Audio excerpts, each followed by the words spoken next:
আসসালামু আলাইকুম রহমতুল্লাহি ওবরাকাতুহ। ওয়েলকাম করছি আমার নিউ ভিডিওতে।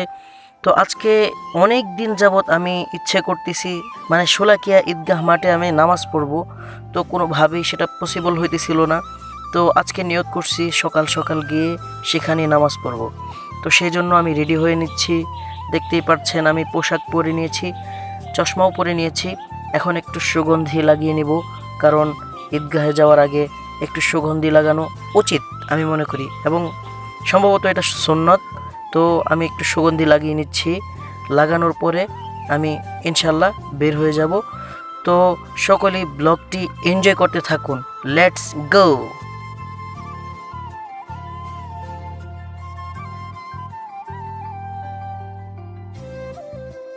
তো গাইস, ইতিমধ্যে আমি বাড়ি থেকে বের হয়ে গিয়েছি। আমি বের হয়েছি এবং আমার দুই ভাই বের হয়েছে সাথে।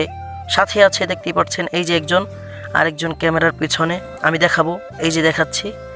তো দুইজনেই আমরা বের হয়েছি, টোটাল আমরা তিনজন বের হয়েছি। সামনে থেকে আরেকজন যাবে আর কি। তো চলুন আমরা যাই, গিয়ে দেখি কি অবস্থা। যদিও আরও সকালবেলা বের হওয়ার দরকার ছিল, কিন্তু আমরা বের হইতে পারি নাই। সেটা আসলে আমাদের মানে কি বলবো, কপালে ছিল না এক কথায়। তো আমরা সকালবেলা বের হয়েছি। এখন বাজে হচ্ছে 8টা, 10টায় জামাত। তো আমরা পৌঁছাইতে প্রায় মনে হয় ঘন্টা লাগিয়ে যেতে পারে, কারণ জ্যাম থাকতে পারে। তো আমরা অনেকক্ষণ দাঁড়ায় থাকার পরেও আমরা অটো পাই নাই, যার কারণে আমরা হাঁটতেছি। চিন্তা করছি সামনে একটা বাজার আছে, ওখানে গিয়ে উঠবো। তো হাঁটার পর আমরা ফাইনালি রিকশায় উঠতে পারছি। অনেকক্ষণ দাঁড়ায় থাকার পর তারপর আমরা রিকশায় উঠেছি। দেখতেই পাচ্ছেন আমরা টোটাল যাচ্ছি 4 জন। ঠিক আছে, আমরা 5 জন যাচ্ছি। আমরা একসাথে 5 জন যাইতেছি। তো দেখেন, মানে অনেক জায়গায় ঈদগাহের নামাজ শেষ, কারণ 9টায় অনেক জায়গায় জামাত হয়ে গেছে, বা 9:30টায় হয়ে গেছে। বাকি শোলাকিয়া ঈদগাহ মাঠে 10টায় হয়। তো 10টার সময় আমরা ওখানে জামাত পড়ব। তো আমরা যাইতে যাইতে দেখতেছিলাম এত পরিমাণ ভিড় ছিল। এই যে দেখেন কি একটা অবস্থা, অনেক ভিড় ছিল।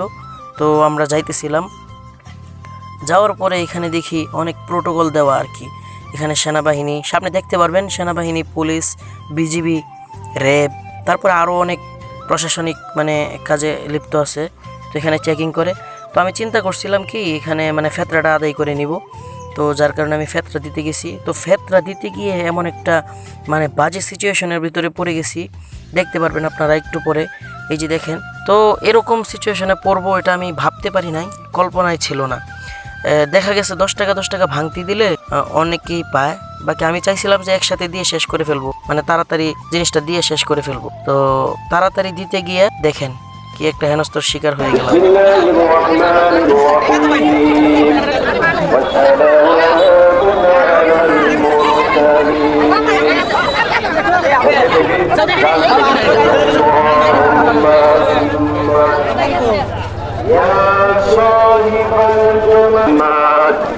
বিশাল আকাশের অধিপতি বিস্তীর্ণ এই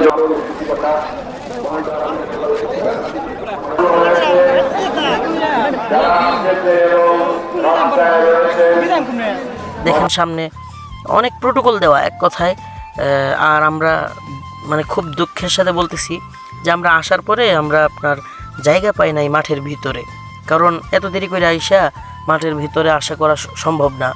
বাহিরে যে পাইছি সেটাই শুকরিয়া, আলহামদুলিল্লাহ। তো আমরা বাহিরে কোনোভাবে অনেক কষ্ট করে আমরা ঢুকছি। তো আমরা যে বাহিরে নামাজ পড়ছি, তো সেখানেও আমরা অনেক কষ্ট করে ঢুকছি। মানে বাহিরে বলতে মাঠের বাহিরে, রাস্তার মধ্যে আর কি। রাস্তা তো এগুলো ব্লক থাকে নামাজের সময়। তো আমরা অনেক ঠেলাঠেলি করে অনেক কিছু করে আমরা ভিতরে ঢুকছি। এই যে দেখেন বিজিবি এখানে দাঁড়ায় আছে, পিছনে র্যাব। তো অনেক প্রোটোকল দেওয়া আর কি। খুব ভালো লাগছে বিষয়টা অনেক মানে অনেক সেফটি দেওয়া এক কথায়। তো এখানে মানে চুরি ছিনতাই এগুলো করার চান্স খুব কম থাকে, কিন্তু যে চুরি করার সে তো এমনিতেই করবে, এটা বলে লাভ নাই। তো প্রচুর ভিড় ছিল, আপনারা দেখেন, আমি আশেপাশে দেখাচ্ছি অনেক ভিড়। যাই হোক, অনেক দিন ধরে ভাবতেছিলাম যে মানে ঈদের নামাজটা কবে পড়া যায়। তো ফাইনালি সেটা আজকে পূরণ হতে যাচ্ছে। তো এখনও আমরা ভিতরে ঢুকতে পারি নাই। দেখি ভিতরে যাওয়ার পরে অবস্থা আপনাদেরকে বলবো। ব্লগটি আপনারা দেখতে থাকুন।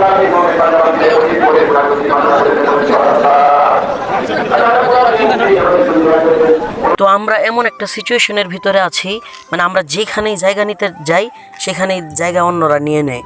আমরা কয়েকটা জায়গায় এভাবে ট্রাই করছি, আমরা দাঁড়াইছি মানে জায়গা এখানে নিব, আমরা এখানে মানে জায়নামাজ বিছাবো, কিন্তু মানে ফাঁক দিয়ে দেখি অন্যজনে নিয়ে যায়। তো এরকম করতে করতে ফাইনালি আমরা মানে জায়গা পাইছি। আসসালামু আলাইকুম রহমতুল্লাহ। বহুত কষ্টের পরে এখানে জায়গা পাইছি। আমরা আসছি শোলাকিয়া মাঠে, ঈদগাহ মাঠে নামাজ পড়ার জন্য, ঈদের নামাজ পড়ার জন্য। অনেক কষ্টের পরে এখানে জায়গা পাইছি। দেখেন কি অবস্থা।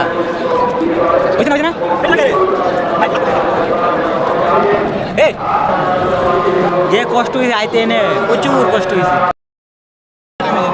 যাই হোক, সকলে দোয়া করবেন। নামাজ শেষে আবার দেখা হবে। Thank you. তো ফাইনালি এখন নামাজ শুরু হতে যাচ্ছে। তো নামাজের আগ মুহূর্তে গুড়ি গুড়ি বৃষ্টি ছিল, বৃষ্টি পড়তেছে। তো আমরা সেখানেই দাঁড়াইতেছি। আসলে এটা রহমতের বৃষ্টি। আমরা দাঁড়াইছি কাতারবন্দি হয়ে। তো কাতারবন্দি হইতেও অনেক সময় লাগে, অনেক টাইম লাগে, কারণ এটা অনেক বড় পরিসরে হয়। তো বাংলাদেশের মধ্যে ওয়ান পিস, এক কথায় বলতে গেলে অনেক মানুষ এটা বলে বোঝাতে পারবো না। যাই হোক, তো আবারও দেখা হবে নামাজের পরে, কথা হবে ইনশাআল্লাহ। আসসালামু আলাইকুম রহমতুল্লাহ। সুন্দরভাবে নামাজ শেষ করতে পারলাম। ভাবছিলাম বৃষ্টি আসবে, কিন্তু আসে নাই। যাক, সুন্দরভাবে শেষ হয়েছে। আলহামদুলিল্লাহ, আলহামদুলিল্লাহ। তো সকলকে ঈদ মোবারক। দাওয়াত খাইতে চলে আসবেন। আল্লাহ হাফেজ। একটু পরে বের হয়ে যাব। তো বের হওয়ার সময় কিছু ফুটেজ দেখতে পারবেন। তারপর বের হওয়ার পরে আমরা ব্লগটা শেষ করে দিব আর কি। যাইতে যাইতে সঙ্গীত শুনতে থাকুন। Let's go. তো আমরা অনেক চেষ্টা করছি ওখানে মানে ভয়েসে কথা বলার জন্য, মানে সরাসরি কথা বলার জন্য, কিন্তু মানে দেখতেই তো পাচ্ছেন এত ভিড় ছিল, যাতে আমাদের মানে ভয়েসে কথা বলার সুযোগ হয় নাই, বা সেই ভয়েসগুলো আসে নাই। আসলে আমাদের সাথে মাইক্রোফোন ছিল না, যার কারণে দিতে পারি নাই। তো এক্সট্রা ভয়েস দিতে হয়েছে। কয়েকটা ভয়েস দিছি, তাও অনেক কাছে আইসা তারপর কথা বলতে হয়। তো যার কারণে আমরা দিতে পারি নাই।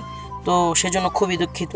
মানে দিছিলাম, কিন্তু সেগুলো মানে হয় নাই আর কি, উঠে নাই, যার কারণে আলাদা এক্সট্রা ভয়েস দিতে হয়েছে। তো দেখেন, আমরা নামাজ শেষ করে বের হয়ে গেছি। কি অবস্থা, একদম এত ভিড়। তো আমরা এখানে দাঁড়ায় কিছু খাইতেছিলাম আর কি, টুকটাক কিছু খাইতেছিলাম, কিছু কেনাকাটা করতেছিলাম, যেহেতু বাসায় যাব, ছোট বাচ্চারা আছে, যার কারণে। তো ব্লগটি এখানে শেষ করে দিচ্ছি। সকলে ভালো থাকবেন, সুস্থ থাকবেন। আল্লাহ হাফেজ।